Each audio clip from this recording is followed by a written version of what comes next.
नमस्कार, आप देख रहे हैं दांगी लाइव और मैं हूं प्रियंका आपके साथ। आज हमारे साथ में मेरठ उत्तर प्रदेश से हिंदू सेना रक्षा दल गोरक्षा प्रकोष्ठ की राष्ट्रीय अध्यक्ष उपस्थित है, जो उज्जैन में बाबा महाकाल का दर्शन करने आए हैं। आइए जानते हैं उनका क्या अनुभव रहा है, उन्होंने बाबा महाकाल के दर्शन किए और उनसे ये भी जानेंगे कि उनका उज्जैन आने का उद्देश्य क्या था। सबसे पहले मीनाक्षी जी चौहान, मैं आपका स्वागत करना चाहूँगी Dangi live Hindi news channel की ओर से, और आपसे ही जानना चाहूँगी कि क्या अनुभव रहा, आप महाकाल की नगरी में आए हैं तो। अनुभव रहा, यहाँ के व्यक्ति बहुत अच्छे हैं और महाकाल जी के दर्शन हुए, बहुत ही अच्छे दर्शन हुए।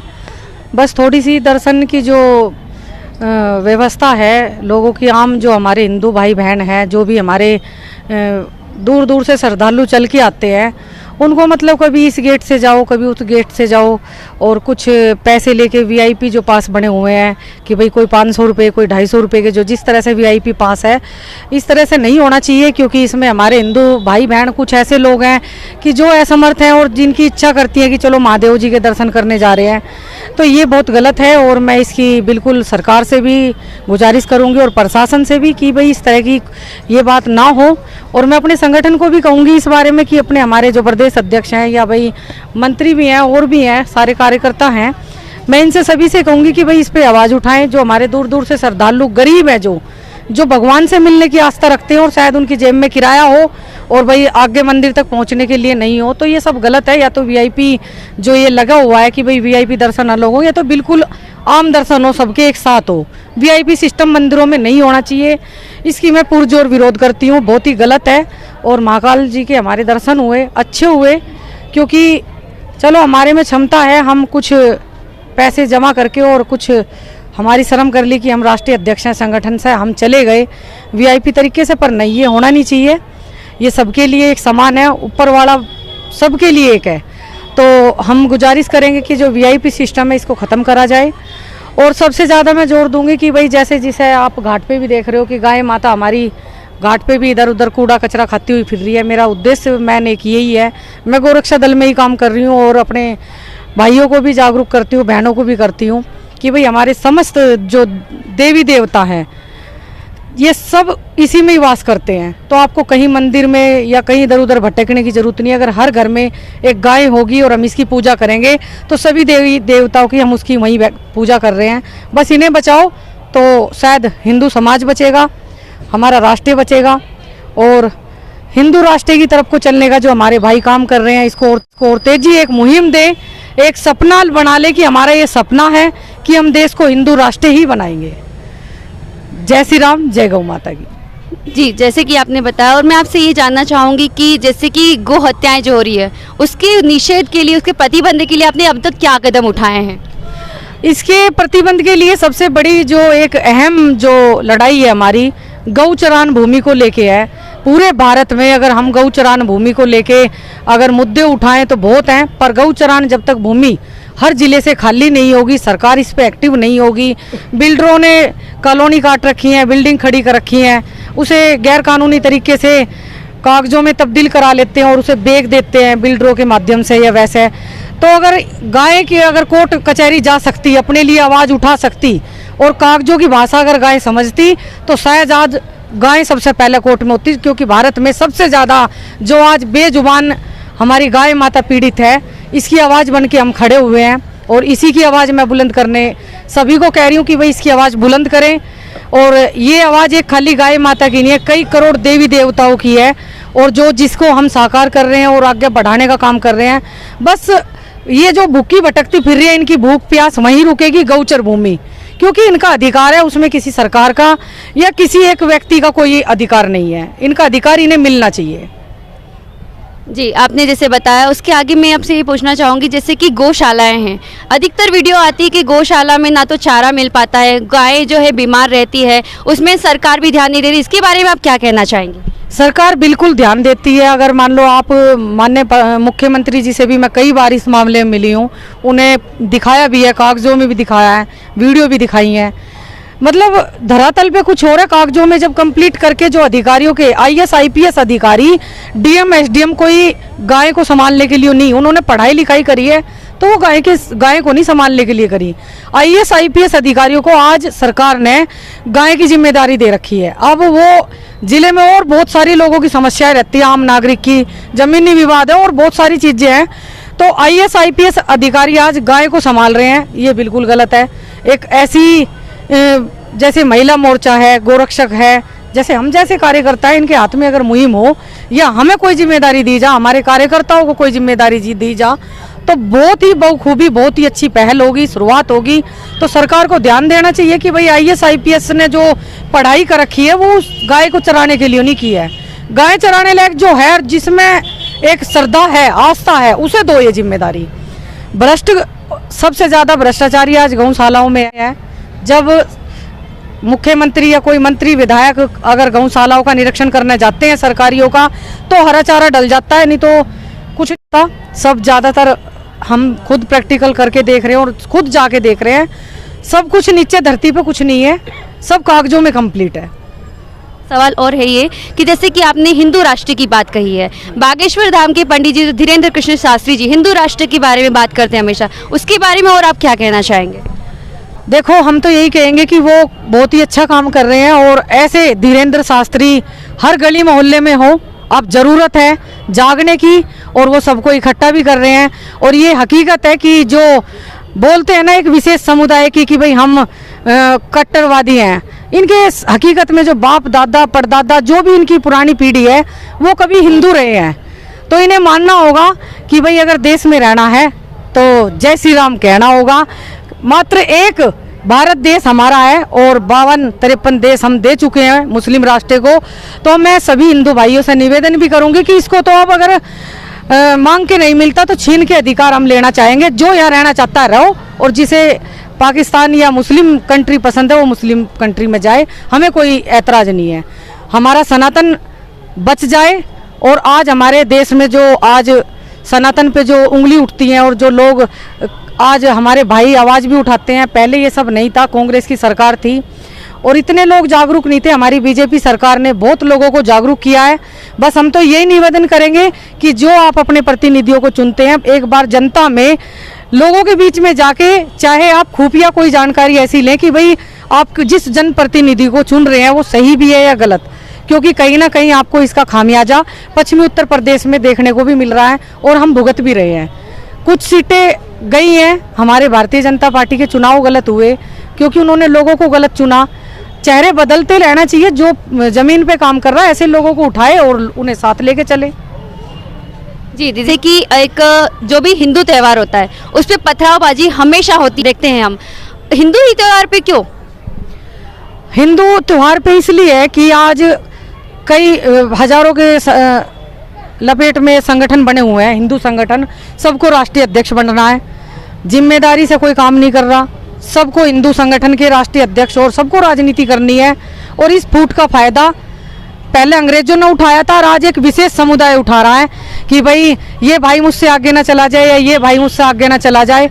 हिंदुओं में सबसे बड़ी कमी ये है कि मेंढक की तरह इकट्ठे करते हैं तराजू में और खुद के इधर उधर कूदते फिरते हैं। तो सबसे बड़ी कमी है आज जितने भी हिंदू संगठन है, सबको एक दिशा में काम करना चाहिए, सबको एक मंच पे आना चाहिए। पर मुश्किल है, हिंदू कभी एक नहीं होगा। पर हमारी तो यही कोशिश है कि मैं सबसे निवेदन करूंगी जितने भी राष्ट्रीय अध्यक्ष हैं सभी एक ही मंच पे आए और एक मुट्ठी से और मजबूती से काम करें। एक बात और पूछना चाहूंगी, जिस प्रकार से आप हिंदू सेना रक्षा दल गो रक्षा प्रकोष्ठ के हैं, भारत में जैसे अपनी गौ माता के लिए विशेष कार्य होता है हिंदू सेना की तरफ से, कुछ और कार्य भी होता है?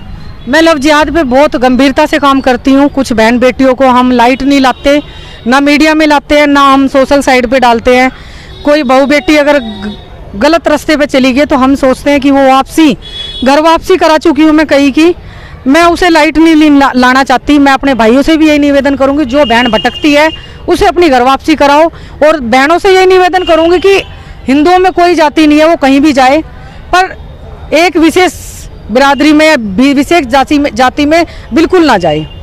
हिंदू भाई अपने बहुत मजबूत हैं, अच्छे हैं, इनके साथ रहें और आप अपने घर से परिवार में चलते हुए ज़्यादा अच्छे लगोगे। और नहीं तो 36 टुकड़े होने में ज़्यादा वक्त नहीं लगता, 1-2 साल इस्तेमाल करते हैं और 36 टुकड़े कर देते हैं। तो उससे तो बेहतर है कि अपने परिवार में रहें आप। जैसे कि आप मेरठ उत्तर प्रदेश है, वहाँ पे बुलडोजर बाबा है, क्या वाकई में बुलडोजर बाबा है वहाँ पर? जी बिल्कुल बिल्डोजर बाबा हैं। और आज हमारे उत्तर प्रदेश की जो कंडीशन है वो पूरे विश्व को पता है, भारत को नहीं पूरे विश्व को पता है।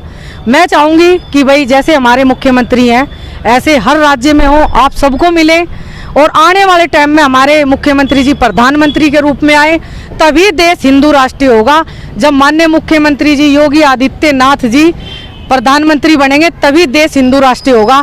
तो अभी तो सबको एक तराजू एक पलड़े में आने की ज़रूरत है, सभी भाइयों को, हिंदू भाइयों बहनों को, क्योंकि गाय का मुद्दा भी तभी उठा जब हमारे योगी जी आए और हिंदू का मुद्दा भी तभी उठा जब हमारी बीजेपी सरकार आई। तो जो हिंदू की बात करेगा आज हिंदू उसकी बात करेगा। बस हम तो यही कहेंगे कि सभी हिंदू भाइयों बहनों को एक साथ मिलके और भाजपा सरकार के साथ कदम से कदम मिला के, बस हमने ज़्यादा टाइम नहीं दिया, अभी 10 वर्षों में हिंदू राष्ट्र घोषित होगा। हमारे साथ में लाखन सिंह जी पिपावत हिंदू सेना रक्षा दल गृह रक्षा प्रकोष्ठ के प्रदेश अध्यक्ष हैं। आइए उनसे जानते हैं कि वो महाकाल बाबा की नगरी में राष्ट्रीय अध्यक्ष जी के साथ में आए, उनका क्या अनुभव रहा है दीदी के सानिध्य में। जय श्री राम, जय गौ माता की। हमारे बीच में हिंदू सेना रक्षा दल गोरक्षा प्रकोष्ठ की राष्ट्रीय अध्यक्ष बड़ी बहन श्री मीनाक्षी जी चौहान का बाबा महाकाल की नगरी उज्जैन में उनका स्वागत वंदन अभिनंदन है। दीदी ने और सभी पदाधिकारियों ने, हम सभी ने बाबा महाकाल की नगरी में जाकर दर्शन किए और कहीं कहीं कुछ परेशानियां आई थी दर्शन करने में। तो हम प्रशासन से ये आग्रह करते हैं और निवेदन करते हैं कि जो आपने ये बंदर बाट लगा रखा है कि वीआईपी लोग अलग से जाएंगे, गरीब लोग अलग से जाएंगे, तो ये जो बंदर बाट है इसको समाप्त किया जाए, सभी लोगों को, सभी को एक समान रखा जाए और सभी को, सभी सनातन धर्म के लोगों को एक समान दर्शन किए जाए। बस हम सरकार से ये मांग करते हैं और गौ माता को राष्ट्र माता घोषित करें। आए दिन गौ माता के ऊपर जो अत्याचार हो रहे हैं, गौ हत्याएं हो रही हैं, अभी बीते दिन हमारे उन्हेल में 3 गौ माताओं की निर्मम हत्या कर दी गई विधर्मियों के द्वारा। उनके ऊपर कलेक्टर साहब ने जो रासुका लगाई थी वो भी विधर्मियों ने कुछ जालसाजी करके उन रासुकाओं को हटवा लिया गया है। मैं भारत सरकार से, आदरणीय नरेंद्र मोदी जी से ये निवेदन करता हूँ, आपकी चैनल के माध्यम से माननीय अमित शाह जी से निवेदन करता हूँ कि इन लोगों के ऊपर जो रासुका लगी है ये सिर्फ केंद्र सरकार को पावर है, सिर्फ केंद्र सरकार ही रासुका हटा सकता है। तो कहीं ना कहीं जो ये बंदरबाट हुआ है इसमें तथ्य की जांच की जाए और जो हमारी गौ माता को इंसाफ मिले, इन विधर्मियों के मकानों पर बुलडोजर चले। और इसके साथ ही हिंदू सेना रक्षा दल गौ रक्षा प्रकोष्ठ हमेशा गौ माता के लिए और हमारी बहन बेटियों के लिए लड़ता रहेगा। लैंड जिहाद हुआ, लव जिहाद हुआ और किसी भी प्रकार की जो भी ये हमारे सनातन धर्म के ऊपर जो विधर्मियों के द्वारा अत्याचार किया जाता है, जैसे हमारी कोई शोभा यात्रा निकलती है उसके ऊपर विधर्मियों के द्वारा पुष्प बरसाना चाहिए। जैसे एक छोटा सा उदाहरण देता हूँ मैं आपको, हमारी दीदी श्री मेरठ उत्तर प्रदेश से हैं, वहाँ कोई भी सनातन धर्म का कोई कार्यक्रम होता है, प्रासंगिक कार्यक्रम, वहाँ पुष्प वर्षा होती है, ना कि पत्थरों की वर्षा होती है। और हमारे अन्य क्षेत्रों में देखिए, आप अन्य राज्यों में देखिए, वहाँ पुष्प की बजाय पत्थरों की बारिश हो रही है। तो मैं सभी सनातन धर्म के लोगों से ये आग्रह और निवेदन करता हूँ कि आप सभी एकजुट रहिए और एकता में ही शक्ति है। मैं सभी हिंदू संगठनों से भी निवेदन करूँगा कि आप सभी एकजुट होकर कार्य करें, ताकि एक जो गट्ठर रहता है लकड़ी का, उस पूरे गट्ठर को तोड़ने में बहुत समय लगता है, वो टूटता नहीं है। एक लकड़ी को हर कोई तोड़ देगा। अगर आप अलग अलग संगठनों में बटेंगे तो आपको हर कोई गिरा देगा, हर कोई तोड़ देगा और आए दिन अपने सनातन धर्म के ऊपर अत्याचार होते रहेंगे। मैं आपके चैनल के माध्यम से यही संगठनों को बताना चाहता हूँ कि सब एक ताकत बने, सभी सनातन धर्म के लोग एक संगठन बने और सभी एकजुट होकर लड़ाई लड़े। दास जी महाराज, उनसे जानते हैं संगठन के बारे में कि वो क्या हिंदुओं को जागृत करने के लिए क्या कार्य कर रहे हैं। जय श्री राम।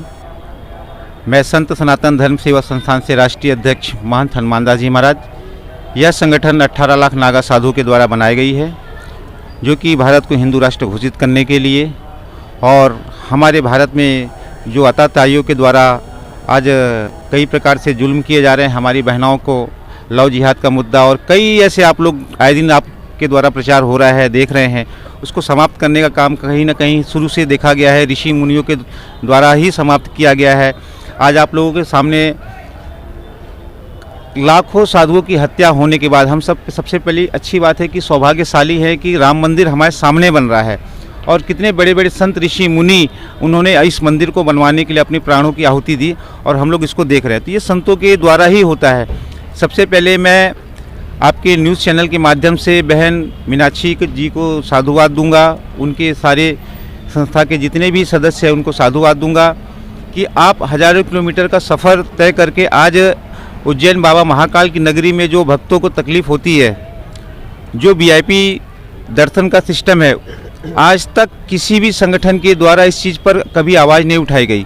लेकिन मैं बहुत बहुत साधुवाद देता हूं कि आज पहली बार कोई महिला राष्ट्रीय अध्यक्ष इस मुद्दे पर उन्होंने गंभीरता से काम करने के लिए जोर दे रही हैं और मैं आश्वासन देता हूं कि बहुत जल्द हम लोग मुख्यमंत्री जी से मिलकर बाबा महाकाल की नगरी में वीआईपी दर्शन को बिल्कुल बंद कराएंगे, क्योंकि भगवान की नज़रों में कोई छोटा और कोई बड़ा नहीं होता। जिस प्रकार तुलसी का पत्ता छोटा होता है या बड़ा होता है, भगवान को अर्पित किया जाता है, उसी प्रकार हम उनके द्वारा यहाँ भगवान का मोल पैसों से नहीं किया जाता। और अभी मेरी बहन का कहना था कि भारत के जितने भी राष्ट्रीय संगठन हैं, हम सबसे आह्वान करेंगे कि सब अब एक हो जाओ। एक हो जाने के बाद हम सबको भारत को हिंदू राष्ट्र घोषित करने के लिए मुहिम चलाना है। सब अपने अपने स्तर पे चला रहे हैं, 10 लोग उधर बैठे हैं, 1000 उधर बैठे हैं। सब एक साथ हो जाने से जब 1947 में भारत का बंटवारा हो गया, मुस्लिमों को पाकिस्तान दे दिया गया, फिर बांग्लादेश दे दिया गया, तो फिर आज हिंदुस्तान में रहकर वो क्यों हमारी बहन बेटियों की इज्जत से खिलवाड़ कर रहे हैं। उनको उनकी घर वापसी कराई जाए और हमारे भारत में सनातन धर्म की रक्षा करने वाले, मठ मंदिरों की सुरक्षा करने वाले पुजारियों की सुरक्षा हो और सभी धर्म को मानने वालों को हर प्रकार से सुरक्षित करने का अधिकार हमारे भारत सरकार की है।